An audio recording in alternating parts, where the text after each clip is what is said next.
Hello students, स्वागत है एक बार आपका फिर से मिस्ट्री के यूट्यूब के स्टडी मंत्र चैनल पर। आज हम लोग डिस्कस करने वाले हैं role of plant tissue culture in the field of agriculture कि प्लांट टिश्यू कल्चर का एग्रीकल्चर फील्ड में क्या क्या रोल है उसके ऊपर हम लोग डिस्कस करेंगे। तो यहाँ पे देख सकते हो आप, यहाँ पे लिखा हुआ है कि पूरे वर्ल्ड में बायोटेक्नोलॉजी व टिश्यू कल्चर का यूज साइंटिस्ट विभिन्न लेवल पर कर रहे हैं, जिससे pulses, vegetable, fruit, cereals ETC की क्रॉप में व उनकी गुणवत्ता में सुधार लाया जा सके, उनकी मात्रा बढ़ाई जा सके, इम्प्रूवमेंट किया जा सके व उनके मेचुरेशन पीरियड को कम किया जा सके, पादपों को ड्रोथ रेजिस्टेंस बनाया जा सके। कुछ क्रॉप इम्प्रूवमेंट टेक्निक निम्न है। फर्स्ट है सोमा क्लोनल वेरिएशन, जिसको हम लोग पूरे डिटेल में स्टडी कर चुके। फिर है एंथर कल्चर को भी हम लोगों ने डिटेल में स्टडी कर लिया। न्यूसेलस कल्चर, एम्ब्रियो कल्चर, फिर है ovary and ovule culture, endosperm culture, formation of golden rice with the help of biotechnology. और गोल्डन राइस का फॉर्मेशन किस प्रकार से होता है, उसका डेवलपमेंट, वो भी हम लोग डिस्कस कर चुके। नेक्स्ट है pest resistant plants, genetically modified crops. सबसे पहला है हमारे सोमा क्लोनल वेरिएशन। तो यहाँ पे सिर्फ आपको सबकी, अगर आपके ये क्वेश्चन आ जाए कि role of plant tissue culture in the field of agriculture, तो सबसे पहले आपको थोड़ा बहुत इसका इंट्रोडक्शन बताना है। फिर ये सब आपको लिखने है कि कौन कौन सी टेक्निक है जिनके द्वारा क्रॉप में इम्प्रूवमेंट किया गया है। फिर उनके बारे में सिर्फ आप लोग थोड़ा थोड़ा दो लाइन या उनकी डेफिनेशन नोट डाउन कर सकते हो। Somaclonal variation is the variation seen in plants that have been produced by plant tissue culture. कि सोमा क्लोनल वेरिएशन होती है वो प्लांट्स में देखी जाती है जो किस टाइम प्लांट टिश्यू कल्चर जब करवाते हैं उस टाइम प्रोड्यूस होती है या प्रोड्यूस करवाई जाती है। जैसे कि इसके एग्जाम्पल है राइस, वीट, टोबैको और शुगर केन। फिर नेक्स्ट है आपके second anther culture. Anther culture means plant regeneration from haploid microspore cells. कि एंथर कल्चर का मीनिंग होता है कि प्लांट का रीजनरेशन किसके द्वारा होता है, माइक्रोस्पोर सेल्स के द्वारा हो रहा है। In this process we get haploid plants. इस प्रोसेस के द्वारा हमें हेप्लॉइड प्लांट्स की प्राप्ति होती है। ऐसे प्लांट जो लॉन्ग टाइम में मेच्योर होते हैं like rubber, T, potato etc, इनको लेस टाइम में मेच्योर किया जा सकता है। कुछ प्लांट जिनको एंथर कल्चर द्वारा प्रिपेयर किया जाता है, प्रिपेयर किए गए, जैसे फॉर एग्जांपल है हाइब्रिड सरसों, tomato, brinjal, rice, wheat etc, इनको क्या किया गया है कि प्रोड्यूस किया गया है एंथर कल्चर के द्वारा। फिर है nucellus culture. Nucellus culture are those cultures in which embryos are derived from the nucellus or integument. Nucellus culture are taken from pollinated flowers। की जो फ्लावर पोलिनेटेड हो चुके उन फ्लावर्स के द्वारा ही न्यूसेलस कल्चर करवाया जाता है।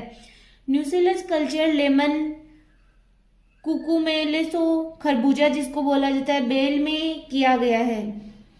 फिर वो आपके ओवेरी एंड ओव्यूल कल्चर।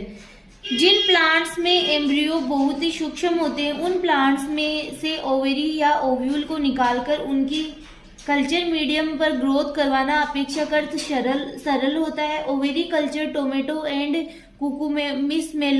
कुकुमिसमेलो में किया जा चुका है। फिर आपके embryo culture. Embryo culture is a dynamic process. अगर बहुत अच्छी वेराइटी के मध्य क्रॉस करवाकर डिजायर क्वालिटी युक्त हाइब्रिड प्राप्त करना चाहते हैं तो क्या किया जाता है, एम्ब्रियो कल्चर करवाया जाता है। नेक्स्ट है आपके कि प्रयोग के दौरान एम्ब्रियो ना नष्ट होना या ग्रोथ अच्छी तरह से ना होना, तो इसके लिए एम्ब्रियो कल्चर अच्छी टेक्निक होती है जिसके द्वारा हाइब्रिड प्लांट प्रोड्यूस किए जा सकते हैं। नेक्स्ट है फिर एंडोस्पर्म कल्चर। और एंडोस्पर्म होते हैं, वो आपको सबको पता है कि ट्रिप्लोइड होते हैं। और एंडोस्पर्म कल्चर इसलिए करवाया जाता है ताकि सीडलेस फ्रूट का फॉर्मेशन या प्रोडक्शन किया जा सके। एंडोस्पर्म अधिकतर 3 एंड ट्रिप्लोइड होते हैं, अतः इसे नियमित प्लांट्स में सीड नहीं बनते हैं। अतः ट्रिप्लोइड प्लांट्स का इस्तेमाल करके सीडलेस फ्रूट का निर्माण किया जा सकता है। सीडलेस फ्रूट में खाने योग्य पार्ट क्या होता है, अधिक होता है, लाइक ग्रेप्स है, लेमन है, एप्पल है, etc।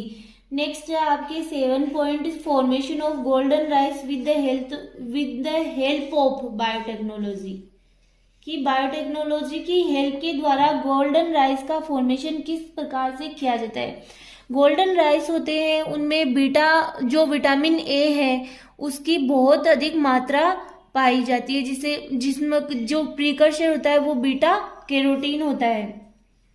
Golden rice is new type of rice that contain beta carotene provitamin A. Golden rice is developed through genetic engineering, की गोल्डन राइस है वो जेनेटिक इंजीनियरिंग के द्वारा प्रोड्यूस किए जाते हैं या डेराइव्ड किए जाते हैं। It is variety of rice, ये एक प्रकार की चावल की ही वेराइटी है। It is genetically modified rice. Golden rice उन प्लेसेस के लिए उपयुक्त था जहां ह्यूमंस के फूड में विटामिन ए की कमी थी। 2005 में एक और गोल्डन राइस की स्पीसीज गोल्डन राइस 2 खोजी गई, जिसे 23 गुना अधिक बीटा कैरोटीन डेवलप किया गया। फिर आपके हैं 8 पॉइंट पेस्ट रेजिस्टेंट प्लांट्स। कुछ स्पीसीज के निमेटोड कई प्लांट्स व एनिमल्स पर पैरासाइट के रूप में पाए जाते हैं। निमेटोड मेलेडोगाइन इनकोग्निटा टोबैको की रूट में रहकर उसे डैमेज कर देता है, जिससे क्रॉप को नुकसान होता है। एग्रोबैक्टीरियम वेक्टर का यूज करके होस्ट प्लांट में निमेटोड स्पीसीज जीन को ट्रांसफर किया गया। हम मेलेडोगाइन स्पीसीज के आरएनए में इंटरफेरेंस कर देते हैं और इसमें ऐसी जीन ट्रांसफर करते हैं जिससे वो प्रोटीन नहीं बना पाती है। इस प्रकार पेस्ट रेजिस्टेंट प्लांट प्राप्त किए जाते हैं। कि जो ये निमेटोड स्पीसीज होती है उसके आरएनए में इंटरफेरेंस कर देते हैं, मतलब कुछ जीन ऐसे इंट्रोड्यूस करते हैं जो कि क्या होते हैं कि डिजीज प्रोड्यूस करने नहीं देते और फिर उनको क्रॉप में ट्रांसफर कर दिया जाता है और पेस्ट रेजिस्टेंट प्लांट प्राप्त कर लिए जाते हैं। नेक्स्ट है आपके genetically modified crops. Genetically modified crops are plants used in agriculture. The DNA which has been modified, जिनका DNA modified किया गया है किसके द्वारा, through genetic engineering. Genetically modified plants have many application in the field of agriculture. GMO genetically modified organism or engineering is used for increasing the production of crops, कि जो genetically modified organism होते हैं उनके द्वारा क्या किया जाता है, जो प्रोडक्शन है उनको इंक्रीज किया जाता है। Pest control, weed management, etc etcetera. GMO is used to increase yield. GMO के द्वारा क्या किया जाता है, यील्ड में इंक्रीज किया जाता है, उत्पादन क्षमता को बढ़ाया जाता है। क्रॉप्स के न्यूट्रिशन में भी वृद्धि होती है। तो इस प्रकार से जेनेटिकली मॉडिफाइड क्रॉप्स रेडी की जाती है ताकि क्या हो कि जो यील्ड है, उत्पादन है, उसमें भी वृद्धि हो और न्यूट्रिशन में वृद्धि की जा सके।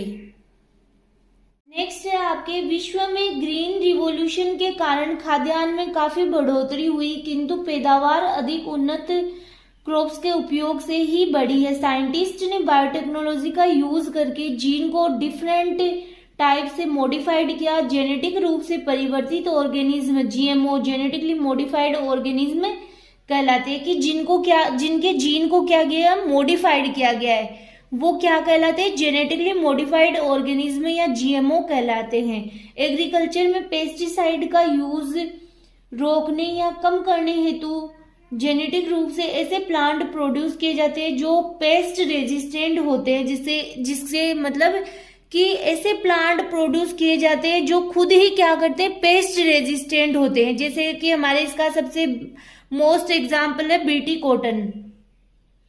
इसका सर्वाधिक प्रचलित एग्जाम्पल है बीटी कॉटन। बीटी टॉक्सिन एक बैक्टीरिया बेसिलस थुरिजेंसिस बीटी द्वारा निर्मित होता है। बीटी टॉक्सिन जीन को बैक्टीरिया से एक्सट्रैक्ट कर लिया जाता है और उसे क्या किया जाता है, क्लोन किया जाता है। जब ये पादपों में एक्सप्रेस होते हैं तब ये पेस्ट के प्रति रेजिस्टेंट शो करते हैं।